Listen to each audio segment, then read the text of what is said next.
నమస్కారం అండి. ఏసీటీ ప్రేక్షకులకు అందరికీ శుభోదయం. నా పేరు డాక్టర్ ఆర్ఎల్వి ఫణికుమార్. నేను MBBS MD general medicine diploma diabetes. నేను ప్రాక్టీస్ విజయవాడ భవానీపురంలో నందు Sri Balaji hospital and diabetes సెంటర్లో చేస్తాను. ఈరోజు మనం మన హెల్త్ లైన్లో ఈరోజు మనం మాట్లాడుకోబోయే టాపిక్ ముఖ్యంగా డయాబెటీస్, దానికి సంబంధించిన సమస్యల గురించి.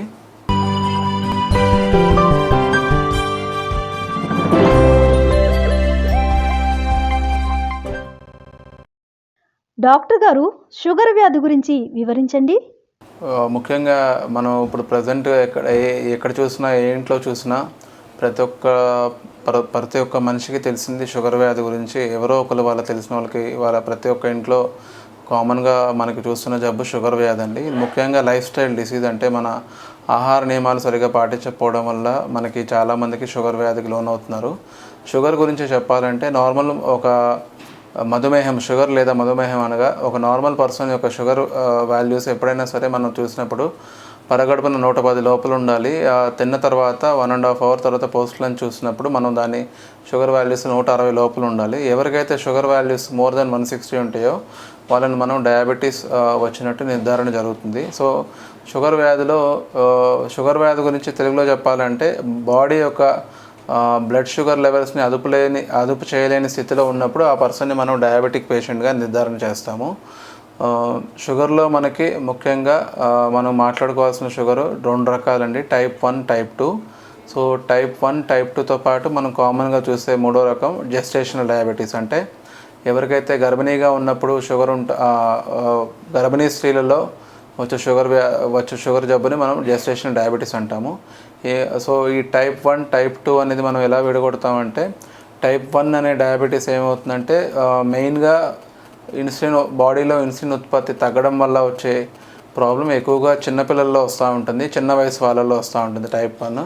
సో టైప్ 1 పేషెంట్స్కి ఏమవుతుందంటే మనకి బాడీలో మనం ఏదైనా సరే ఆహారం తీసుకున్నప్పుడు అది మనకి జీర్ణ వ్యవస్థలో జీర్ణమైన తర్వాత మనకి అది బ్లడ్లో షుగర్గా మారుతుంది. ఈ షుగర్ని మన బాడీ యొక్క నిత్యావసరాల కోసం మన బాడీలో ఉన్న ప్రతి ఒక్క అవయవానికి మనకి పనిచేయడానికి షుగర్ అనేది అవసరము. సో ఈ షుగర్ అనేది బాడీలో ఎప్పుడైతే మనం భోజనం చేస్తామో ఆ తర్వాత వచ్చిన షుగర్ని గ్రహించడానికి మనకి ఎప్పుడు ఇన్సులిన్ అనే హార్మోన్ అవసరం పడుతూ ఉంటుంది. సో ఎవరికైతే ఈ ఇన్సులిన్ పనితీరులో హెచ్చుతగ్గులు వస్తాయో వాళ్ళకి షుగర్ వ్యాధి వచ్చే అవకాశం ఉందన్నమాట. సో ఏంటంటే దీంట్లో 2 రకాలు మనం టైప్ 1, టైప్ 2 కింద ఎలా విడదీస్తామంటే, టైప్ 1 పేషెంట్స్లో షుగర్ వ్యాధి అనేది ఇన్సులిన్ లేకపోవడం వల్ల వస్తూ ఉంటుంది. అంటే వాళ్ళలో మెయిన్ బాడీలో ఇన్సులిన్ ప్రొడక్షన్ అనేది చాలా ఆల్మోస్ట్ ఉండకపోవచ్చు. ఎందుకంటే కొన్ని రకాల జెనెటిక్ ప్రాబ్లమ్స్ వల్ల, కొన్ని రకాల వైరల్ ఇన్ఫెక్షన్స్ వల్ల వాళ్ళ ప్యాంక్రియాస్ దెబ్బతింటూ ఉండడం జరుగుతుంది. తద్వారా ప్యాంక్రియాస్లో ఉండే బీటా సెల్స్ అని డిస్ట్రాయ్ అవ్వడం వల్ల టైప్ 1లో మనకి ఇన్సులిన్ ఉత్పత్తి లేకపోవడం వల్ల షుగర్ కంట్రోల్ అనేది ఉండకపోవచ్చు. సో అలాంటప్పుడు టైప్ 1 పేషెంట్స్కి మనం ట్రీట్మెంట్ కేవలం ఇన్సులిన్తోనే చేయాల్సిన అవసరం ఉంటుంది. అలా కాకుండా సెకండ్ టైప్ ఆఫ్ షుగర్ వచ్చేసి ముఖ్యంగా పెద్దవాళ్ళలో కామన్గా మనం ఇప్పుడు ఆల్మోస్ట్ మనం చూసే 80% షుగర్ పేషెంట్స్ అందరూ టైప్ 2 కిందకు వస్తారు. టైప్ 2 అనేది రఫ్గా చెప్పాలంటే 30 ఏళ్ళ పైబడ్డ మనుషుల్లో వస్తుంది టైప్ 2 డయాబెటీస్. ఇది ముఖ్యంగా రావడానికి గల కారణం ఏంటంటే, ఒకటి ఇన్సులిన్ అనేది కొంచెం ఒంట్లో ఇన్సులిన్ ఉత్పత్తి తగ్గడము, సెకండ్ ఇన్సులిన్ రెసిస్టెన్స్. అంటే మనిషి యొక్క శరీరంలో శారీరక వ్యాయామం లేకపోవడం వల్ల, మనిషి యొక్క స్ట్రెస్ వల్ల, ఇతరత్ర కారణాల వల్ల వాళ్ళ శరీరంలో ఉండే ఇన్సులిన్ సరిగా పనిచేయకపోవడం వల్ల వచ్చే డయాబెటీస్ని టైప్ 2 డయాబెటీస్ అంటాము. ఇది ముఖ్యంగా పెద్దవాళ్ళలో వస్తూ ఉంటుంది. సో ఈ 3వ రకం డయాబెటీస్ వచ్చేసి జెస్టేషనల్ డయాబెటీస్. అంటే గర్భిణీ స్త్రీలలో ముఖ్యంగా 3rd ట్రైమిస్టర్లో వచ్చే షుగరు జెస్టేషనల్ డయాబెటీస్. అంటే అంతకుముందు ఎప్పుడూ లేని షుగర్ ప్రెగ్నెన్సీలో కొన్ని హార్మోన్ మార్పుల వల్ల గర్భిణీ స్త్రీలకి షుగర్ వచ్చే అవకాశం ఉంటుంది. సో ఆ షుగర్ని మనం జెస్టేషనల్ డయాబెటీస్గా వర్ణిస్తాము.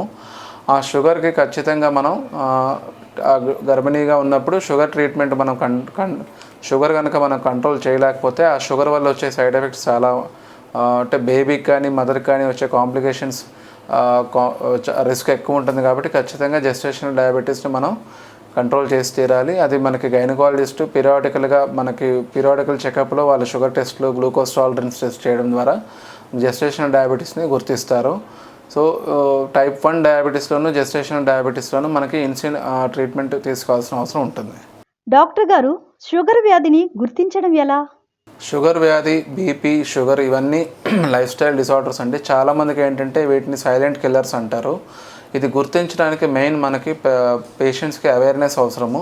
అంటే మెయిన్ ఎవరైతే బాగా ఒత్తిడికి గురయ్యే జాబ్స్లో ఉంటారో, ఎవరైతే మోర్ దెన్ 30 years ఆఫ్ ఏజ్లో ఎవరైతే పేరెంట్స్కి షుగర్ ఉంటుందో, ఎవరైతే బాగా ఏమాత్రం వ్యాయామం కానీ శారీరక శ్రమ లేని జాబ్స్లో, అంటే పొద్దునుంచి సాయం దాకా కూర్చునే జాబ్స్లో ఉంటారో, ఎవరైతే విపరీతమైన జంక్ ఫుడ్, విపరీతమైన కార్బోహైడ్రేట్ డైట్స్ ఎక్కువగా తిని ఏమాత్రం లైక్ కూల్ డ్రింక్స్ కావచ్చు, హై క్యాలరీస్ తీసుకుని ఎటువంటి శారీరక శ్రమ లేని వాళ్ళు, వీళ్ళు ప్లస్ పేరెంట్స్కి షుగర్ ఉన్న వాళ్ళు, డయాబెటీస్ ప్రెగ్నెన్సీగా ఉన్నప్పుడు డయాబెటీస్ వచ్చినటువంటి వాళ్ళు, వీళ్ళు ఏంటంటే మెయిన్ షుగర్ లక్షణాలని ఎవరైనా సరే కామన్ పబ్లిక్ ఒకటి స్మాల్ చిన్న అవేర్నెస్ అనేది ఒకటి మనం కలిగిస్తే కనుక పేషెంట్స్కి షుగర్ యొక్క ముఖ్య లక్షణాలు తెలుసుకోవచ్చు. సో షుగర్ ఉండే పేషెంట్స్కి కామన్గా ఉండే కామన్ లక్షణాలు అంటే ఆల్మోస్ట్ అందరిలో ఉండే లక్షణాలు ఏంటంటే అతి దాహం, అతి మూత్రం, అంటే అతిగా దాహం వేస్తూ ఉంటుంది వాళ్ళకి. ఎంత వాటర్ తాగినా సరే, ఎంత నీరు తీసుకున్నా సరే వాళ్ళకి దాహం తీరకపోవచ్చు. పద్దాక అర్ధరాత్రులు అంటే ఫ్రీక్వెంట్ నైట్ యూరిన్కి వెళ్ళాల్సిన అవసరం వస్తూ ఉంటుంది. ఈ 2 లక్షణాలు ఉన్నప్పుడు అరికాళ్ళు మంటలు, తిమ్మిర్లు, విపరీతమైన ఆసక్తి, ఎటువంటి పనుల మీద ఇంట్రెస్ట్ లేకపోవడం, కళ్ళు మసకబారడం, కళ్ళు బోజురుగా కనిపించడం, కళ్ళు కొంచెం బ్లర్డ్ విజన్ అంటాము అలాంటి వాళ్ళకి. తర్వాత తరచూ ఇన్ఫెక్షన్స్, అంటే ఎటువంటి ఇన్ఫెక్షన్స్ అయినా సరే, లేదా కామన్గా లేడీస్లో, జెంట్స్లో యూరినరీ ట్రాక్ట్ ఇన్ఫెక్షన్స్, అంటే జననావయాల దగ్గర వచ్చే ఇన్ఫెక్షన్స్ తరచుగా వస్తున్నా సరే వాళ్ళు ఒకసారి ర్యాండమ్ షుగర్ టెస్ట్ చేయించుకోవడం ద్వారా షుగర్ ఉందా లేదా నిర్ధారణ చేసుకోవచ్చు. సో ర్యాండమ్ షుగర్ టెస్ట్ ఎవరికైనా సరే మోర్ దెన్ 160 వస్తే మాత్రం దానికి కన్ఫర్మేషన్ కోసం వాళ్ళు దగ్గరలో ఉన్న ఫిజిషియన్ని కన్సల్ట్ చేస్తే అది షుగరా లేకపోతే ఇంకెటువంటి వేరే సమస్య అనేది మనం డాక్టర్ గారు నిర్ధారిస్తారు. తర్వాత ముఖ్యంగా షుగర్కు ఉంటే ముఖ్య లక్షణం ఏంటంటే చాలామంది పెద్ద వయసు వాళ్ళలో ఎటువంటి పుండు, ఏదైనా చిన్న గాయమైనా సరే అది రోజుల తరబడి మానకపోవడం. సో అలాంటి మానని గాయాలు ఉన్నా సరే వాళ్ళు షుగర్ టెస్ట్ చేసుకోవాల్సిన అవసరం ఉంటుంది. అండ్ సెకండ్ మెయిన్ థింగ్ ఏంటంటే అన్ఎక్స్ప్లెయిన్డ్ వెయిట్ లాస్, అంటే సడన్గా ఉన్నట్టుండి ఒక 6 months ముందు వరకు బాగా ఉన్న మనిషి సడన్గా బరువు తగ్గిపోవడం, అంటే బరువు చూసుకోవాల్సిన అవసరం కూడా లేదు, వాళ్ళు వేసుకుంటున్న బట్టలు సడన్గా లూజ్ అయిపోవడం, అంటే ఒక 6 నెలల్లో వాళ్ళకి విపరీతమైన వెయిట్ లాస్ రావడము, బాగా నీరసం రావడం అలాంటివి ఉంటే కనుక డెఫినెట్గా వాళ్ళు షుగర్ టెస్ట్ చేసుకుని వాళ్ళకి షుగర్ ఉందో లేదో నిర్ధారించుకోవాల్సిన అవసరం ఉంటుంది. డాక్టర్ గారు, ప్రీ డయాబెటీస్ అంటే ఏమిటి? సో ఇప్పుడు మనం ఇందాక షుగర్ లక్షణాల గురించి మాట్లాడాము, సో కొన్ని లక్షణాల గురించి మాట్లాడాము. సో షుగర్ అనేది ఆల్రెడీ వచ్చిన దానికంటే ముందే ఎవరికైతే హై రిస్క్ జోన్లో ఉంటారో, లైక్ బాగా ఓవర్ వెయిట్ ఉన్నవాళ్ళు, ఏమాత్రం ఎక్సర్సైజ్ లేని వాళ్ళు, తల్లిదండ్రులకి వాళ్ళ తోబుట్టువులకి షుగర్ ఉన్నటువంటి వాళ్ళు, మోర్ దెన్ 30 years బాగా స్ట్రెస్ఫుల్ జాబ్స్ చేసేటువంటి వాళ్ళకి ఏంటంటే మనం షుగర్ రాకముందు ఒకసారి షుగర్ నిర్ధారణ అవ్వడానికి ముందు మనం ప్రీ డయాబెటీస్ స్టేజ్లోనే మనం పేషెంట్ని గుర్తించినట్టయితే కనుక ప్రీ డయాబెటీస్ స్టేజ్లోనే మనం షుగర్ని అదుపులో చేసే అవకాశం ఉంటుంది. సో ప్రీ డయాబెటీస్ అనేది ఏంటంటే షుగర్కి ముందు వచ్చే స్టేజ్, కాకపోతే దాంట్లో మనం ప్రీ డయాబెటీస్ రేంజ్లో పేషెంట్ని గుర్తించడం ద్వారా షుగర్ మందులు లేకుండా కేవలం వెయిట్ లాస్, ఆహార నియమాలతోనే ఆ ప్రీ డయాబెటిక్ స్టేజ్ని 1 to 2 years ప్రొలాంగ్ చేసే అవకాశం ఉంది. సో ఈ ప్రీ డయాబెటీస్ ఎలా నిర్ధారించుకోవాలంటే మనకి ఫాస్టింగ్ ప్లాస్మా గ్లూకోజ్ ఫాస్టింగ్ వచ్చేసి 110 లోపల ఉంటే షుగర్ లేనట్టు, ఫాస్టింగ్ 110 to 109 లోపల ఉంటే షుగర్ లేనట్టు, ఫాస్టింగ్ 110 to 126 లోపల ఎవరికైనా వస్తున్నా, అంటే చాలామందికి ఫాస్టింగ్ షుగర్ పెరుగుతూ ఉంటుంది. ఇనిషియల్గా ఫాస్టింగ్ షుగర్ 110 నుంచి 126 లోపల వస్తున్నా, భోజనం చేసిన తర్వాత షుగర్ 140 నుంచి 160 మధ్యలో వస్తున్నా. సెకండ్ థింగ్ వచ్చేసి HbA1c టెస్ట్ కనుక నార్మల్ HbA1c 5.6, ఎవరికైతే 5.6 దాటిందో వాళ్ళని మనం ప్రీ డయాబెటీస్ కింద కన్సిడర్ చేస్తాము. 5.6 నుంచి 6.4 లోపల పేషెంట్కి ఒక HbA1c వచ్చిందంటే అది మనం ప్రీ డయాబెటీస్ కింద కన్సిడర్ చేయాల్సిన అవసరం ఉంటుంది. సో మనం ప్రీ డయాబెటీస్ వల్ల ముఖ్య ఉపయోగం ఏంటంటే ప్రీ డయాబెటీస్ మీద మనం అవేర్నెస్ బాగా చేయగలిగితే కనుక చాలామంది పేషెంట్స్ షుగర్ రాకముందే వాళ్ళు ప్రీ డయాబెటిక్ స్టేజ్లో 1 to 2 years ఉంటారు. ఆ టైంలో వాళ్ళకి ఎటువంటి లక్షణాలు ఉండకపోవడం వల్ల వాళ్ళు దాన్ని సరిగా గుర్తించకపోవచ్చు. సో మనం ప్రీ డయాబెటిక్ స్టేజ్లో అవేర్నెస్ క్రియేట్ చేయగలిగితే ప్రీ డయాబెటిక్ స్టేజ్లోనే patient 10% of the weight loss, అంటే ఆ పర్సన్ ఒక బరువు 80 kgs ఉండొచ్చో 8 kgs తగ్గడం ద్వారా, కనీసం ఒక 10% బరువు తగ్గడం ద్వారా ప్రీ డయాబెటిక్ స్టేజ్ని రివర్స్ చేసుకోవచ్చు, లేకపోతే ప్రీ డయాబెటిక్ స్టేజ్ని మందులు వాడే దశ దాకా తీసుకెళ్లకుండా కనీసం ఒక 2-3 సంవత్సరాలైనా సరే అలా ప్రొలాంగ్ చేసుకుంటూ పోవచ్చు, అండ్ ఆహార నియమాలతోనూ శారీరక వ్యాయామంతోనూ. సో ఎవరైనా సరే మనం ప్రీ డయాబెటిక్ స్టేజ్లో గుర్తించగలిగితే చాలా మంచిది. డాక్టర్ గారు, HbA1c పరీక్ష అంటే ఏంటి? ఇప్పుడు షుగర్ పేషెంట్ ఎప్పుడైనా సరే హాస్పిటల్కి వెళ్ళినప్పుడు ఒక సెట్ ఆఫ్ టెస్టులు చేస్తూ ఉంటారు కామన్గా. దాంట్లో ముఖ్యంగా చేసే టెస్ట్ ఏంటంటే HbA1c లేదా 3 నెలల సగటు యావరేజ్ పరీక్ష. సో HbA1c అనేది ఏంటంటే ఒక మనిషి యొక్క షుగరు ఒక శరీరంలో ఒక షుగర్ అధికంగా ఉన్నప్పుడు ఆ మనిషి యొక్క హెమోగ్లోబిన్తో ఆ షుగర్ రియాక్ట్ అవ్వడం వల్ల వచ్చే ప్రోటీన్ని హెమోగ్లోబిన్ A1c అంటారు. అది ప్రతి 3 నుంచి 4 నెలలకి మారుతూ ఉంటుంది.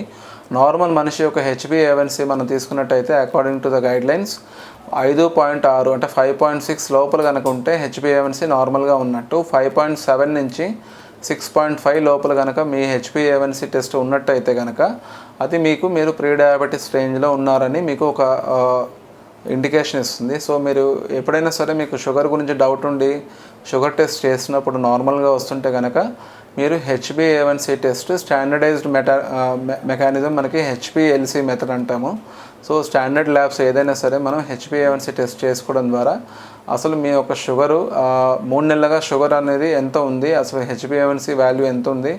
5.6 లోపల ఉంటే HbA1c నార్మల్, 5.6 నుంచి 6.4 లోపల కనుక మనం ఒక పేషెంట్ని గుర్తించినట్టయితే కనుక మనం ఆ పేషెంట్ని ప్రీ డయాబెటిక్ స్టేజ్లోనే ఆపుకునే వీలు ఉంటుంది.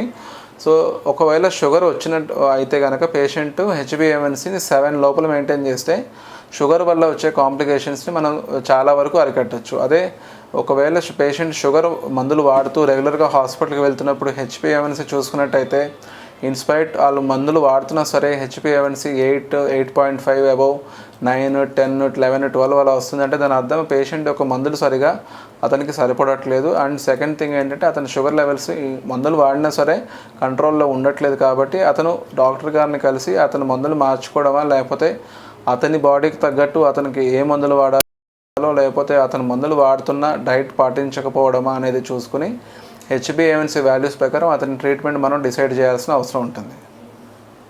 ఒకవేళ HbA1c కనుక ఇప్పుడు ఒక పలానా మనిషి 2 సంవత్సరాల నుంచి షుగర్ ఉంది, మందులు వాడుతూ ఉన్నాడు. సో HbA1c అనేది అతనికి కన్ఫ్యూజన్ ఉండొచ్చు. ఎందుకంటే ఒకరోజు నేను ఇక్కడ చేపిస్తే షుగర్ 250 వచ్చింది, ఇంకో రోజు చేపిస్తే 150 వచ్చింది. కానీ అతను కన్ఫ్యూజ్ అవ్వచ్చు, ఇది కరెక్టే అది కరెక్టే కాదు అనే ఒక కన్ఫ్యూజన్ నుంచి మనం ఏంటంటే షుగర్ పేషెంట్కి ఏదన్నా ఒకటి ఎక్కువ తిన్న రోజు కొంచెం ఎక్కువ కనిపించవచ్చు, కానీ HbA1c అనేది మనకి అలాంటి ఎర్రర్స్ రాకుండా ఉంటుంది. కాబట్టి ఒకవేళ పేషెంట్కి షుగర్ వాల్యూస్ ఎక్కువ వచ్చినా సరే 1-2 తాత్కాలికంగా అతను HbA1c చేసినప్పుడు 7 లోపల మెయింటైన్ చేసుకోగలిగితే అతనికి మనం మందులు మార్చాల్సిన పని లేదు. అతను ఒక ట్రీట్మెంట్ అతను కంటిన్యూ చేసుకునే అవకాశం ఉంది. అయినా సరే మందులు వాడుతున్న తర్వాత అతను ఒక HbA1c in spite of using any doctor prescription వాడుతున్నా సరే అతను HbA1c మోర్ దెన్ 9 మెయింటైన్ చేసుకోగలిగితే కనుక అతనికి మనం రూల్స్ గైడ్లైన్స్ ప్రకారం ఇన్సులిన్ అడ్వైస్ చేయడం మంచిది, అంటే మందులు అవకాశం బట్టి.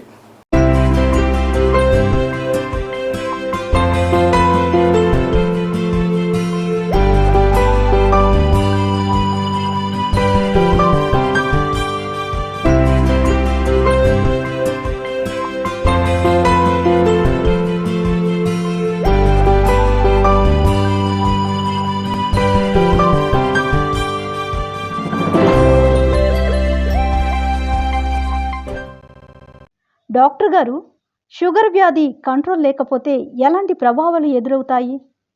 షుగర్ అనేది షుగర్ వ్యాధి కంట్రోల్ లేకపోతే అన్ని అవయవాల మీద షుగర్ వ్యాధి యొక్క దుష్ప్రభావాలు ఉంటాయండి. వాటిని మనం సింపుల్గా మైక్రోవాస్కులర్ కాంప్లికేషన్స్ అంటాము. మైక్రోవాస్కులర్ కాంప్లికేషన్స్ వచ్చేసి కంటి చూపు దెబ్బతినే అవకాశం ఉంది, కిడ్నీ రక్త సరఫరా తగ్గి కిడ్నీ ప్రమాదంలో పడే అవకాశం ఉంది.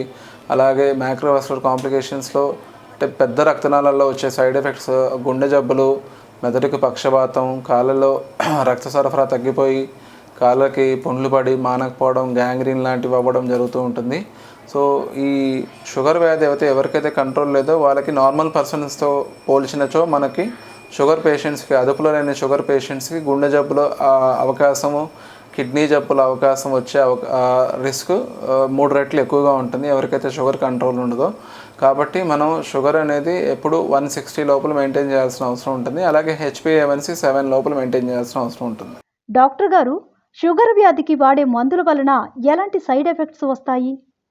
యాక్చువల్లీ షుగర్కి ట్యాబ్లెట్స్ వాడుతూ చాలామంది ఏంటంటే ముఖ్యంగా మన పేషెంట్స్, నేను గమనించిన పేషెంట్స్ కొంతమంది రెగ్యులర్గా రాకపోవచ్చు, వాళ్ళకి వేరే వేరే కారణాల వల్ల. షుగర్ ట్యాబ్లెట్స్ ప్రతిదానికి సైడ్ ఎఫెక్ట్స్ ఉంటాయని లేవండి. ప్రతి ట్యాబ్లెట్స్కి మనం ఒక గైడ్లైన్స్ ప్రకారం నిర్ధారించిన మోతాదు మించి ఇవ్వడానికి అవకాశం లేదు. సో ప్రతి ఒక్క మందులకి సపోజ్ మెట్ఫార్మిన్ ఉందంటే అప్ టు 3000 mg ఇవ్వచ్చు, మనం 2500 మించి ఇవ్వకపోవడం బెటర్. అలాగే గ్లిమిప్రైడ్ ఉంటే 6 mg మించి ఇవ్వకపోవడం బెటర్. సో అలా మోతాదు ఒక క్వాలిఫైడ్ డాక్టర్ గారు ఎవరైనా సరే మీకు మనకి గైడ్లైన్స్లో నిబంధనల లోపలే మనకి మందులు ఇవ్వడం జరుగుతుంటుంది. షుగర్ మందుల ఒక సైడ్ ఎఫెక్ట్ వచ్చేసి మనకి పేషెంట్ యొక్క ఓవరాల్ కండిషన్ చూసుకుని మనం మందులు ఇవ్వాల్సిన అవసరం ఉంటుంది. షుగర్ కంట్రోల్లో ఉండడానికి ఎంతవరకు అవసరమో అంతవరకు డాక్టర్ గారు గైడ్లైన్స్ ప్రకారం మందులు ఇవ్వడం జరుగుతూ ఉంటుంది.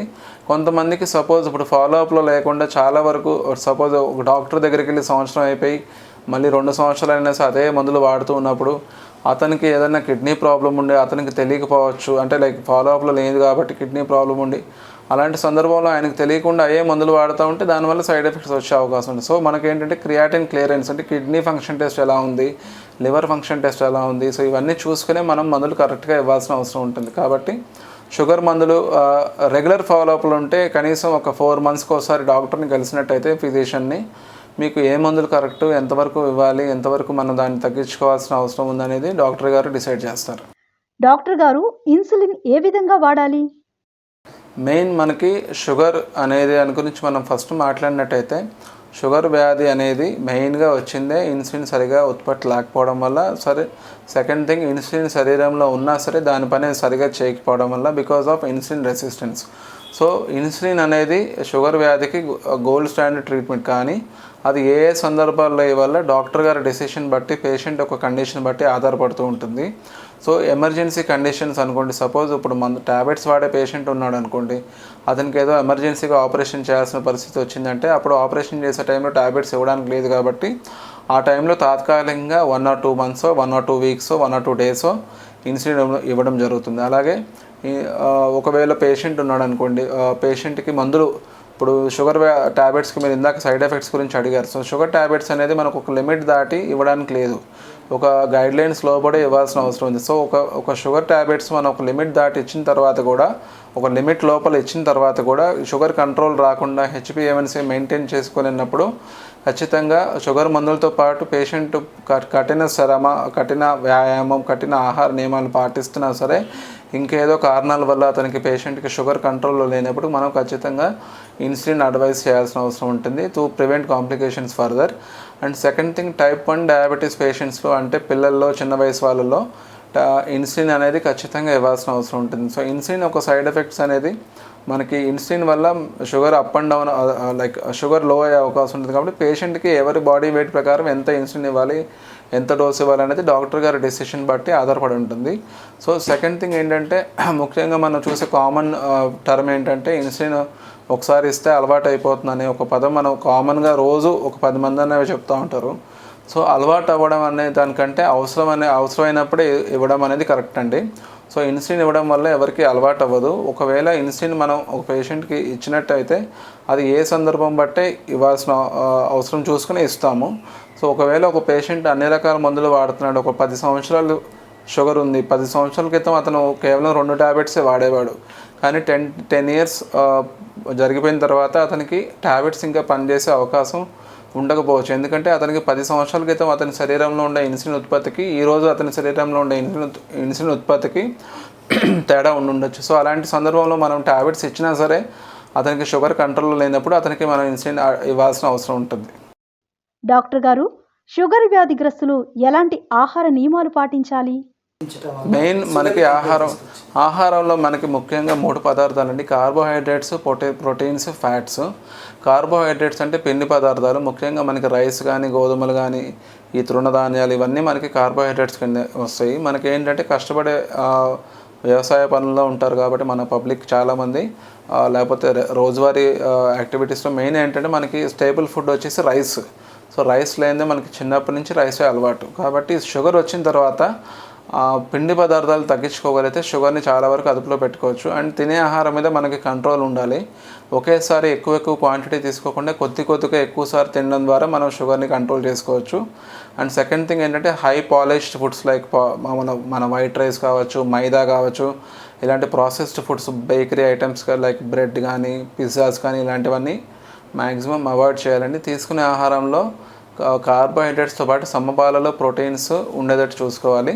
అండ్ సెకండ్ థింగ్ ఏంటంటే ఇడ్లీ, దోశలు లాంటి మార్నింగ్ బ్రేక్ఫాస్ట్ కంటే మార్నింగ్ ప్రిఫరబుల్లీ ఓట్స్ కానీ, గోధుమ రవ్వ ఉప్మా కానీ ప్రిఫర్ చేయడం ద్వారా మనకేంటంటే షుగర్ కంట్రోల్ చేసుకునే అవకాశం ఉంది.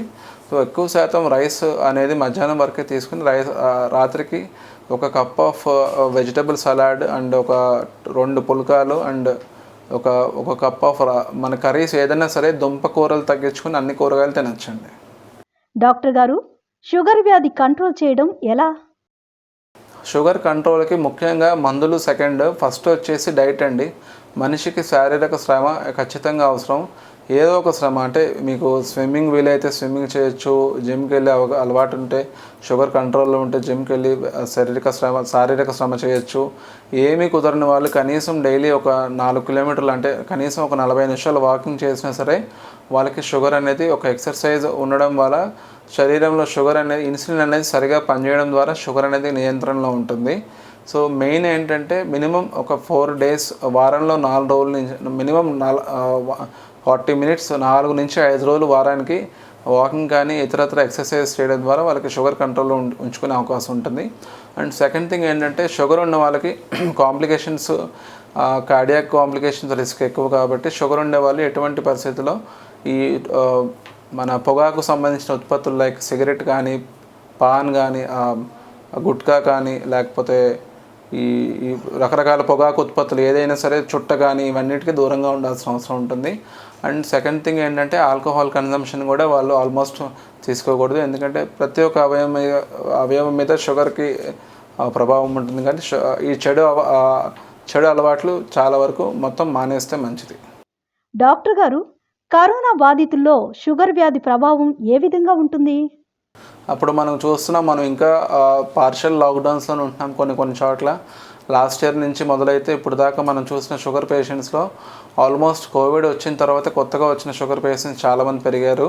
సో ఎవరికైతే కోవిడ్ వస్తుందో వాళ్ళు ఏమవుతుందంటే, కోవిడ్ వచ్చినప్పుడు ఆ కోవిడ్ వల్ల వాళ్ళ శరీరంలో కోవిడ్ ఒక సైడ్ ఎఫెక్ట్స్ ప్యాంక్రియాస్ మీద కూడా ఉండడం వల్ల, అంటే కోవిడ్ యొక్క పనితీరు మనిషి యొక్క శరీరంలోని క్లోమ గ్రంథి మీద కూడా ఉండడం వల్ల వాళ్ళకి ఇన్సులిన్ ఉత్పత్తిలో తేడాలు జరగడం వల్ల వాళ్ళకి కొత్తగా షుగర్ పేషెంట్స్ వస్తూ ఉన్నారు. సో కోవిడ్ వచ్చిన వాళ్ళు అందరూ కాకపోయినా సరే కొంతమంది వరకు అయితే మళ్ళీ కొత్తగా అంతకుముందు లేనటువంటి వాళ్ళు ఇప్పుడు షుగర్తో వస్తూ ఉన్నారు. అండ్ ఆల్రెడీ ఉన్న షుగర్ పేషెంట్స్ బాగా షుగర్ పెరగడం జరుగుతూ ఉంటుంది. కాబట్టి కోవిడ్ తగ్గిన తర్వాత చాలామందికి షుగర్ అదుపులో ఉండకపోవడం జరుగుతూ ఉంటుంది. రొటీన్ ప్రాక్టీస్లో మనం చూస్తున్నప్పుడు అయితే చాలామంది పేషెంట్స్ కోవిడ్ వచ్చిన తర్వాత కొత్తగా వస్తున్నారు. సో కోవిడ్ వచ్చినప్పుడు వాళ్ళకి ప్యాంక్రియాస్ మీద ఆ కోవిడ్ ఎఫెక్ట్ వల్ల వాళ్ళకి ఇన్సులిన్ ఉత్పత్తిలో హెచ్చుతగ్గులు జరగడం వల్ల వాళ్ళకి కొత్తగా షుగర్ నిర్ధారణ అవుతుంది. సో అది కంట్రోల్ చేసుకోవడానికి కావాల్సిన మందులు కానీ అది ఎటువంటి ట్రీట్మెంట్ అనేది మనం ఒక ఫిజిషియన్ డిసైడ్ చేస్తాడు. కాబట్టి కోవిడ్ వచ్చి రికవర్ అయిన తర్వాత ఖచ్చితంగా ఎవ్రీ 2 months ఒకసారి షుగర్ టెస్ట్ చేసుకుని ఏమైనా షుగర్ ఉంటే కనుక మనం దగ్గరలో ఉన్న ఫిజిషియన్ని కన్సల్ట్ చేసి దానికి ట్యాబ్లెట్సా లేకపోతే ఎటువంటి ట్రీట్మెంట్ తీసుకోవాలనేది డాక్టర్ గారి డెసిషన్ మీద మనం డిపెండ్ అవ్వాల్సిన అవసరం ఉంటుంది. డాక్టర్ గారు, చివరిగా మా ప్రేక్షకులకు మీరిచ్చే సలహాలు, సూచనలు ఏమిటి? షుగర్ వ్యాధి బారిన పడకుండా ఉండాలంటే 30 సంవత్సరాలు దాటినటువంటి వాళ్ళు ఎక్కువగా, ఇప్పుడు మనకి లాక్డౌన్లో అందరం అంతకుముందు పెంచి ఇప్పుడు షుగర్ బాగా పెరగడానికి కారణం ఏంటంటే మనం ఎప్పుడు ఇంట్లోనే ఉండిపోయి బాగా కంఫర్ట్ లైఫ్కి అలవాటు పడిపోయాము. అంతకుముందు ఉండే జిమ్ములు కావచ్చు, లేకపోతే గ్రౌండ్కి వెళ్ళి ఆడడం కావచ్చు, పబ్లిక్లో మనం వాకింగ్ కావచ్చు, ఆల్మోస్ట్ ఒక ఫియర్ వల్ల మనం తగ్గించుకున్నాం. కాబట్టి 30 years దాటినటువంటి వాళ్ళు, తల్లిదండ్రులకి షుగర్ ఉన్నటువంటి వాళ్ళు, జెస్టేషనల్ డయాబెటీస్ అంటే ప్రెగ్నెన్సీలో ఉన్నప్పుడు షుగర్ వచ్చినటువంటి వాళ్ళు, వీళ్ళందరూ ఏంటంటే ఎవ్రీ 6 monthsకి ఒకసారి షుగర్ టెస్ట్ చేయించుకోవడం ద్వారా వాళ్ళకి మనం ఎవ్రీ 3 to 6 months వరకు షుగర్ టెస్ట్ చేసుకోవడం ద్వారా మనం షుగర్ని ఎంత ఎర్లీగా గుర్తిస్తే కాంప్లికేషన్స్ రిస్క్ని మనం అంత తగ్గించుకునే అవకాశం ఉంటుంది. సెకండ్ థింగ్ ఏంటంటే ఆహార నియమాలు 32 దాటిన తర్వాత మనం లేట్ నైట్ భోజనాలు అంటే అర్ధరాత్రి పూట హై కార్బోహైడ్రేట్ డైట్స్ కానీ ఈ అన్కంట్రోల్డ్ వాటెవర్ బిర్యానీలు కానీ ఇట్లాంటి అన్కంట్రోల్డ్ అంటే ఏదైనా సరే మనకు ఒక లిమిట్లో తీసుకుంటే ఆహారం మనకి ఒక రైస్ కావచ్చు లేకపోతే చపాతీ కావచ్చు ఒక లిమిట్లో తీసుకుంటే బాడీ యొక్క ఇన్సులిన్ ఉత్పత్తి ఆ లిమిట్ తగ్గట్టు కంట్రోల్లో ఉంటుంది. కానీ మనం కార్బోహైడ్రేట్ ఇంటేక్ పెంచే కొద్దీ మనకి బాడీ యొక్క ఇన్సులిన్ మీరు ఇన్సులిన్ ఉత్పత్తి పెరిగి షుగర్ వచ్చే అవకాశం ఉంటుంది.